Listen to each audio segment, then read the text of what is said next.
Bismillahirrahmanirrahim. Allahumma sholli ala sayyidina Muhammad wa ala ali sayyidina Muhammad. Allahumma inna nas'aluka ilman ladunni wal Mustafa shofiyal mani ya Wahhab ya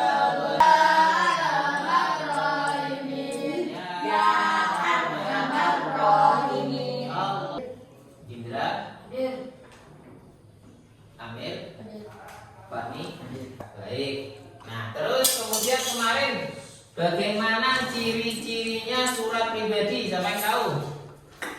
Kita menggunakan surat, Ya, tidak menggunakan kop surat, terus tidak ada nomor surat, tidak ada nomor surat, terus halaman bukan Tidak baku. tidak baku, terus menggunakan bahasa sehari-hari Ya. atau tidak baku. menggunakan bahasa sehari-hari tadi. Bagus. Surat Betul, ya, baik. Ya, kemudian ya surat pribadi itu saya tambahkan ya. Surat pribadi itu untuk salamnya bervariasi. Ya, coba siapa yang bisa mencontohkan contoh salamnya, pembukaannya. Misalkan kalian kemarin kan tak tanya siapa yang pernah mengirim surat, semua gitu kan. Coba cara salamnya kalian kemarin gimana? Ya, oke, assalamualaikum boleh. Terus ada lagi? Ya, baik, boleh. Terus halo boleh. Terus apa lagi? Hai boleh. Atau bahasa bahasa apa? Bahasa akrabnya. Halo guys. Assalamualaikum. Ya, assalamualaikum. Ya. Kalau bahasa asing ki kabaring gitu ya. Mesti kabare. Nah, gitu ya. Nah, itu contoh-contoh surat Pribadi. pribadi. Kemarin sudah kita pelajari tentang apa itu ciri-cirinya. Kemudian strukturnya. Ya, struktur daripada surat pribadi. Sudah kemarin ya. Strukturnya. Sudah belum kemarin? Belum. Oh, belum ya. Nah, sekarang yang kita pelajari ya masih pada subbab yang A, yaitu perbedaan surat pribadi dan surat resmi. Sekarang masuk pada strukturnya. Ya, bagaimana sih strukturnya? Jadi setiap apapun yang kita buat pasti ada struktur. Karena dengan struktur itu ya kita dapat menggabungkan ya atau dapat memastikan bagaimana atau apa saja yang perlu dilakukan atau apa saja yang harus ada pada ya sesuatu yang kita buat. Contoh dalam kelas ada namanya struktur kelas. Ya, itu meliputi apa saja?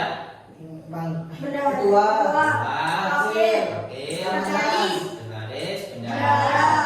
Ya, ada seksi kebersihan, seksi keamanan, begitu ya. Nah, termasuk pada saat kita surat menyurat itu pasti juga ada strukturnya. Ya. Nah, kalau pada surat pribadi strukturnya apa saja? Yang pertama alamat. Ya, yang pertama alamat dan tanggal penulisan ini jelas. Ya, karena kita ini tujuannya berkabar atau memberikan kabar kepada teman atau saudara kita, maka perlu kita cantumkan ya dari sahabatmu. Ya, ini alamat ini. Ya, ditulis tanggal sekian. Ya, boleh. Begitu ya. Nah, kemudian yang kedua salam pembuka. Seperti tadi itu, halo guys, ya. Atau assalamualaikum atau misalkan karena sesama santri ya. Assalamualaikum, kaifa halukum? Ya, alhamdulillah ana bikhair gitu di bawahnya ya. Boleh ya. Atau pakai bahasa kalian ya. Orang Madura misalkan ya. Berumah kabar ya. Boleh ya. Bebas. Ayo. Ayo perhatikan ke sini, perhatikan ke sini. Ini kami perhatikan ke sini. Yuk. Nah, coba contohkan pakai bahasa Madura gimana? Salamnya. Misalkan ngirim ini ngirim si apa Kamil ngirim ke Fahmi. Lalu coba Fahmi gimana? Terus Jangan kabar beres. ya, berumah kabar Kamil beres. Nah, boleh ya. Itu contoh contoh salam pembuka pasti ada ya, meskipun ya bagaimana kabarnya, meskipun tanpa ada salam tapi itu namanya salam pembuka ya, nggak ada kata assalamualaikum ya, tetap itu namanya salam pembuka. Kemudian ada namanya paragraf pembuka ya, paragraf pembuka biasanya bahasanya ya bahasa kalian juga ya. Misalnya contoh kita lagi kepengen curhat nih, atau kita lagi cerita bagaimana kondisi kita hari ini, cerita, guys, tahu nggak? Alhamdulillah saya hari ini sudah sampai ke sekian, pendidikan saya kuliah sudah mencapai S1, kemudian saya bertempat tinggal di sini, saya sudah bisa beli apartemen misalkan ya, contoh saja. Atau misalkan kami ngirim surat ke kami tadi, ya, mirip. Ya, tahu nggak? Alhamdulillah saya sudah bisa beli sampan ya 50 butir misalkan ya.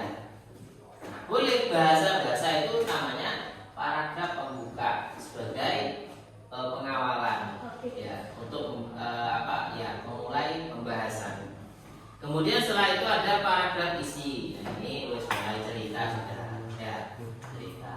Setelah pengungkapan tadi, misalkan ternyata tujuan kita adalah ingin curhat ya, selain adanya hal-hal yang menyenangkan tadi, ada sesuatu yang bikin kita susah ya, bikin kita gusar. Gusar, tahu gusar? Gusar itu artinya, bukan, gusar itu galau ya, bahasa kerennya galau, gusar ya. Nah, itu namanya paragraf isi. Setelah itu barulah paragraf penutup ya. Oke guys, kayaknya tulisan saya sudah terlalu panjang nih ya.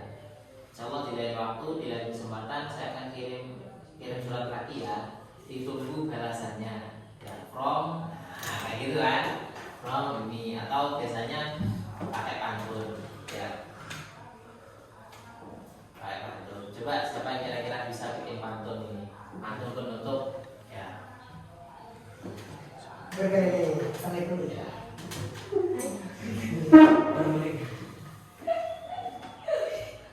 Ayo, siapa yang bisa bikin pantun kira-kira? Ada? Hah?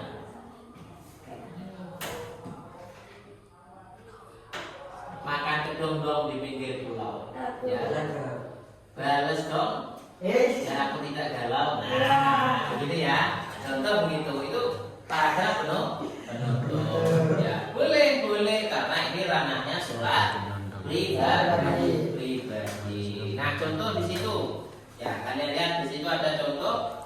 Nah, di buku itu ada, kalian lihat di situ kalian amati, ada tanggal, kemudian untuk siapa, ya, ada salam pembuka, kemudian paragraf pembuka, lalu Kak, nah itu ya.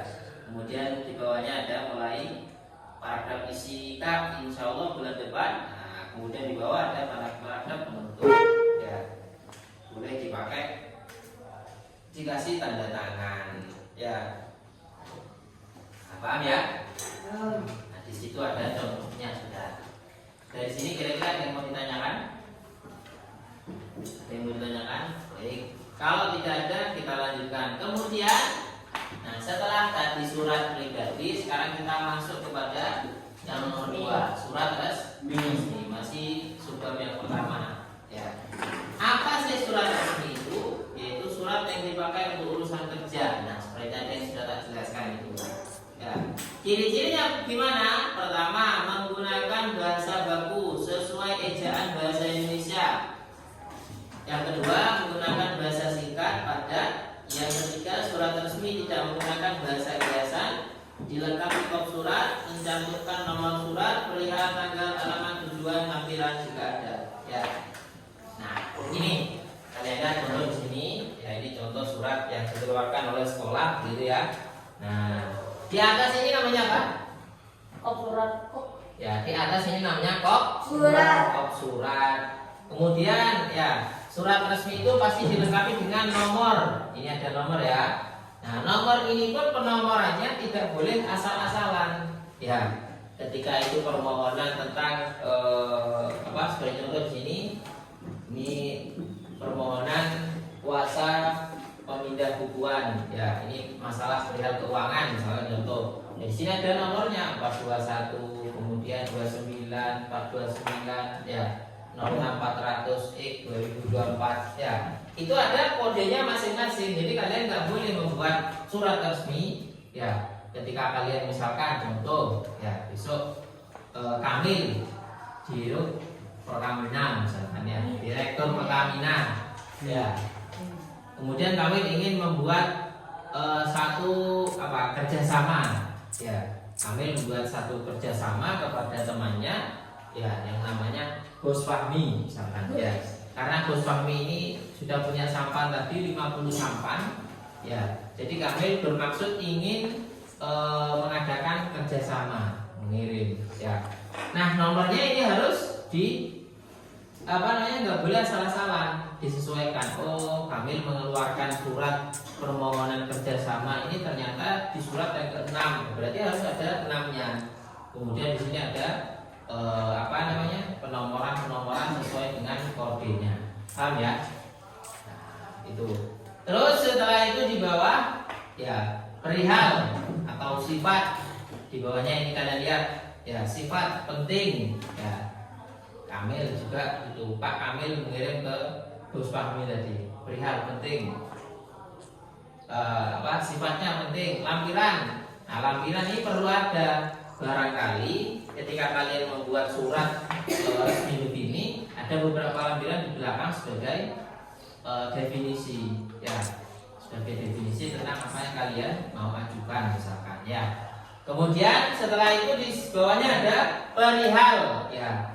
Pak Kamil ini kirim surat ke Bos Fahmi untuk apa? Ternyata perihal ya, menindaklanjuti hasil musyawarah kita untuk kerjasama ya PT Pertamina Persero dengan nelayan daerah Muncar ya, yang itu di sini begitu.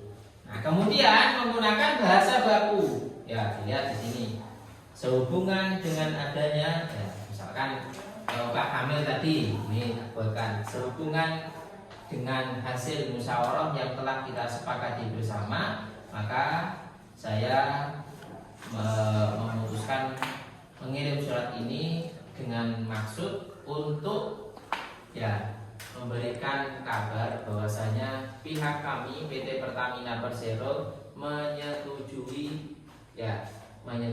kerjasama yang akan dilangsungkan ya. Nah begitu dengan bahasa Pak, bahasa baku sesuai dengan kaidah EYD apa EYD? EYD itu apa? Ejaan yang telah disempurnakan ya. Dia coba nanti di kamus ada sesuai dengan EYD, ejaan yang telah disempurnakan. Dan pada surat resmi itu ya, surat resmi itu nggak boleh ada bahasa-bahasa non formal, nggak boleh ada bahasa yang tidak sesuai EYD ya guys. Nah itu nggak ada, nggak boleh. Terus menggunakan bahasa kiasan ya, selaras dengan angin yang bertiup kencang ya, pesawat yang menerobos awan-awan. Nah itu bahasanya bahasa puitis begitu ya. Dalam surat resmi nggak boleh ya, gemericik ya, gemuruh benakku berpikir tentang bagaimana hasil kerjasama kita. Nah itu kurang ya, itu namanya majas ya. Cukup itu yang dapat kami sampaikan. Mohon maaf. Wassalamualaikum warahmatullahi wabarakatuh.